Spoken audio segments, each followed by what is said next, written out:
दोस्तों नमस्कार। Math line channel में आपका स्वागत है। आज हम लोग विज्ञान के कुछ महत्वपूर्ण प्रश्नों को पढ़ेंगे जो विभिन्न परीक्षाओं में संघ लोक सेवा आयोग से राज्य लोक सेवा आयोग तक की परीक्षाओं में पूछते हैं। इसमें बहुत सारे प्रश्न आप जानते भी होंगे और बहुत सारे नहीं जानते होंगे। चलिए जानते होंगे, उसका रिवीजन हो जाएगा। पढ़ते हैं। पहला प्रश्न है, पेट की अम्लता को दूर करने के लिए निम्न में किसका प्रयोग किया जाता है? ऑप्शन है NaCl, NaOH, NaSCO3, KNO3। इसका सही उत्तर होगा NaHCO3, सोडियम बाइकार्बोनेट, खाने वाला सोडा भी कहते हैं इसको। इससे पेट की एसिडिटी दूर की जाती है। अगला प्रश्न है, निम्न में कौन जैव निम्नीकरण बहुलक का उदाहरण है? Option A nylon 2, B nylon 6, C poly beta hydroxy, D इनमें से सभी। इसका सही उत्तर होगा इनमें से सभी। सभी निम्नीकरणीय बहुलक का उदाहरण है। चलिए अगला प्रश्न देखते हैं। अगला प्रश्न है, पाइरोल्यूसाइट निम्न में किसका अयस्क है? Option A nickel, B cobalt, C manganese, D strontium. तो पाइरोल्यूसाइट मैग्नीज का अयस्क है। पाइरोल्यूसाइट से मैग्नीज प्राप्त किया जाता है। अगला प्रश्न है, समुद्री खरपतवार निम्न में किसका स्रोत है? Option A iodine, B silicon, C phosphorus, D इसमें से सभी। इसका सही उत्तर होगा आयोडीन। समुद्री खरपतवार आयोडीन का स्रोत है। समुद्री खरपतवार से आयोडीन प्राप्त किया जाता है। चलिए अगला प्रश्न देखते हैं। अगला प्रश्न है, RDX की खोज किसके द्वारा की गई? RDX की खोज किसके द्वारा किया गया था? A George Harning, B Roger Bacon, C Alfred Nobel, D John Smith. RDX एक विस्फोटक होता है। इसका खोज जॉर्ज हेनिंग के द्वारा किया गया था। George Hanning. इसका सही उत्तर होगा option number A George Hanning. 1898-99 में इसका खोज जॉर्ज हेनिंग ने किया था। अगला प्रश्न है, भारी जल का प्रयोग किया जाता है किस रूप में? ए न्यूट्रॉन के मंदक के रूप में, बी जीवाणुनाशक के रूप में, सी ड्यूटेरियम की यौगिक बनाने में, डी इनमें से सभी। इसका सही उत्तर होगा इनमें से सभी, डी ऑप्शन नंबर डी। भारी जल D2O, भारी जल का सूत्र होता है D2O और साधारण जल का सूत्र होता है H2O। D2 हाइड्रोजन का ही समस्थानिक है। तो भारी जल का उपयोग इन सभी में होता है। चलिए अगला प्रश्न, निम्न में रक्त कैंसर को नियंत्रित करने में किसका प्रयोग किया जाता है? ऑप्शन है A cobalt, B sodium 24, D iodine 131। तो रक्त कैंसर को नियंत्रित करने के लिए प्रयोग किया जाता है। इसका सही उत्तर होगा ऑप्शन नंबर ए कोबाल्ट 60 का। अगला प्रश्न है, निष्क्रिय गैसों का गलनांक होता है। ऑप्शन ए उच्च, बी कम, सी शून्य, डी इनमें से कोई नहीं। इसका सही उत्तर होगा ऑप्शन नंबर बी। निष्क्रिय गैसों का गलनांक कम होता है। चलिए अगला प्रश्न देखते हैं। अगला प्रश्न है, हवा का तापमान बढ़ता है तो उसकी जल वाष्प ग्रहण करने की क्षमता पर क्या प्रभाव पड़ता है? ऑप्शन ए बढ़ेगा, बी घटेगा, सी पहले बढ़ती है फिर घटती है, डी कोई प्रभाव नहीं पड़ता है। इसका सही उत्तर होगा ऑप्शन नंबर ए बढ़ेगा। हवा का तापमान बढ़ने पर उसकी जल वाष्प ग्रहण करने की क्षमता बढ़ती है। अगला प्रश्न है, पूर्ण पाचन रस किसे कहते हैं? जिसमें कार्बोहाइड्रेट, वसा, प्रोटीन सभी के पाचन हेतु एंजाइम रहते हैं। ऑप्शन है पीत रस, जठर रस, आंत रस, अग्न्याशय रस। इसका सही उत्तर होगा अग्न्याशय रस। अग्न्याशय रस को पूर्ण पाचन रस कहते हैं। अग्न्याशय पेंक्रियाज को अग्न्याशय कहते हैं। इसमें जो एंजाइम होते हैं वे कार्बोहाइड्रेट, वसा, प्रोटीन सभी को पचा देते हैं, इसलिए इसे पूर्ण पाचन रस कहते हैं, अग्न्याशय रस को। चलिए अगला प्रश्न देखते हैं। निम्न में किसकी कोशिकाएं गोलाकार होती है तथा इनमें केंद्रक अनुपस्थित रहता है? Option A WBC, B platelet, C lymphocyte, D RBC। इसका सही उत्तर होगा RBC, रेड ब्लड सेल्स। इसकी कोशिकाएं गोलाकार होती है तथा इनमें केंद्रक अनुपस्थित होता है, नहीं होता है। अगला प्रश्न है, जीव विज्ञान की शाखा एंथ्रोलॉजी में किसका अध्ययन किया जाता है? ऑप्शन ए कीटों का, बी घास का, सी पर्वतों का, डी फूलों का। इसका सही उत्तर होगा ऑप्शन नंबर डी, फूलों का। एंथ्रोलॉजी में फूलों का अध्ययन किया जाता है। चलिए अगला प्रश्न देखते हैं। अगला प्रश्न है, कौन सा पादप हार्मोन किसी पौधों में कोशिका विभाजन की दर को बढ़ाने में उत्तरदायी होता है? ए ऑक्सिन, बी जिबरेलिन, सी साइटोकाइनिन, डी एथिलीन। इसका सही उत्तर होगा साइटोकाइनिन। यह पादप हार्मोन है जो पौधों की कोशिका विभाजन की दर को बढ़ाने के लिए उत्तरदायी होता है। चलिए अगला प्रश्न देखते हैं। अगला प्रश्न है, राइबोफ्लेविन की कमी से कौन सा रोग होता है? ए नियासिन, बी बेरीबेरी, सी पेलाग्रा, डी किलोसिस। इसका सही उत्तर होगा riboflavin. Riboflavin B2, vitamin B2 को कहते हैं। इसकी कमी से ऑप्शन नंबर डी, किलोसिस बीमारी हो जाती है। इसमें ओठ फटने लगता है, फट जाते हैं या सूजन हो जाती है। अगला प्रश्न है, निम्न में कौन सा मादा हार्मोन है? ए एंड्रोजेंस, बी एस्ट्रोजन, सी प्रोजेस्टेरोन, डी बी और सी दोनों।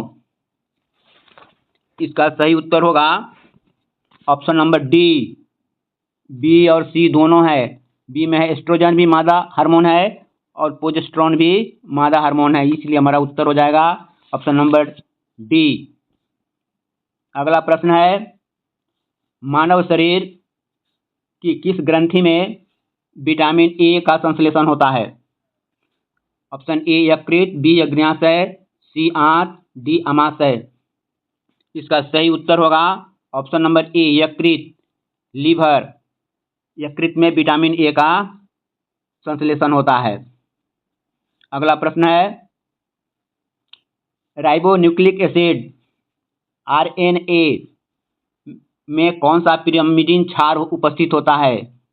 ऑप्शन ए साइटोसिन तथा थाइमिन, बी एडेनिन तथा ग्वानिन, सी साइटोसिन तथा ग्वानिन, डी साइटोसिन तथा यूरेसिल। इसका सही उत्तर होगा option number D, option number D, cytosine तथा यूरेसिल RNA में उपस्थित रहता है। अगला प्रश्न है, डाउन सिंड्रोम होने का कारण क्या है? ऑप्शन है, एक अतिरिक्त गुणसूत्र 13 का होना, गुणसूत्र 18 की एक अतिरिक्त प्रतिलिपि का होना, गुणसूत्र 21 की एक अतिरिक्त प्रतिलिपि का होना, इनमें से कोई नहीं। इसका सही उत्तर होगा ऑप्शन नंबर सी, गुणसूत्र 21 की एक अतिरिक्त प्रतिलिपि का होना डाउन सिंड्रोम होने का कारण है। डाउन सिंड्रोम में बच्चों का बौद्धिक विकास देरी से होता है। चलिए अगला प्रश्न देखते हैं। अगला प्रश्न है, यदि किसी वस्तु को चंद्रमा पर ले जाया जाता है तो उसके द्रव्यमान में क्या परिवर्तन होगा? ऑप्शन है, पृथ्वी का 1/6 होगा, पृथ्वी की तुलना में ज़्यादा होगा, सी पृथ्वी की तुलना में 1/10 होगा, डी अपरिवर्तित होगा। किसी वस्तु का द्रव्यमान कहीं भी ले जाएं उसका द्रव्यमान स्थिर रहता है, अपरिवर्तित रहता है, इसलिए सही उत्तर होगा ऑप्शन नंबर डी, अपरिवर्तित। द्रव्यमान अपरिवर्तित रहता है। अगला प्रश्न, किसी वस्तु पर लगने वाले उत्प्लावन बल का मान हमें किस सिद्धांत से प्राप्त होता है? ऑप्शन ए बर्नौली का सिद्धांत, बी आर्किमिडीज का सिद्धांत, सी सापेक्षता का सिद्धांत, डी गुरुत्वाकर्षण के नियम से। तो उत्प्लावन बल का मान हमें ऑप्शन नंबर बी आर्किमिडीज के सिद्धांत से प्राप्त होता है। अगला प्रश्न है, ओम के नियम के अनुसार किसी धातु में प्रवाहित विद्युत धारा प्रतिरोध के अनुपाती होता है। ऑप्शन बी प्रवाहित धारा प्रतिरोध के व्युत्क्रमानुपाती होता है। सी प्रवाहित धारा प्रतिरोध के समानुपाती होता है। प्रवाहित धारा प्रतिरोध से स्वतंत्र होता है। इसका सही उत्तर होगा ओम के नियम के अनुसार प्रवाहित धारा प्रतिरोध के व्युत्क्रमानुपाती, यानी प्रतिरोध का उल्टा होता है। प्रतिरोध बढ़ेगा तो धारा कमेगा, घटेगा, और प्रतिरोध घटेगा तो धारा बढ़ेगा। अगला प्रश्न है, जब एक प्रकाश की किरण किसी एक माध्यम से दूसरे माध्यम में जाती है तो उसके चाल में होने वाले परिवर्तन निम्न में दिए गए कथनों में कौन सा होगा? जब प्रकाश की किरण एक माध्यम से दूसरे माध्यम में जाती है तो इसको अपवर्तन कहते हैं, रिफ्रैक्शन। इसमें जब सघन माध्यम से विरल माध्यम में जाती है तो प्रकाश की किरण अभिलंब से दूर हो जाती है। ऑप्शन नंबर सी इसका सही उत्तर होगा। Option number C. अगला प्रश्न है, ऑक्जेनोमीटर का प्रयोग किस लिए किया जाता है?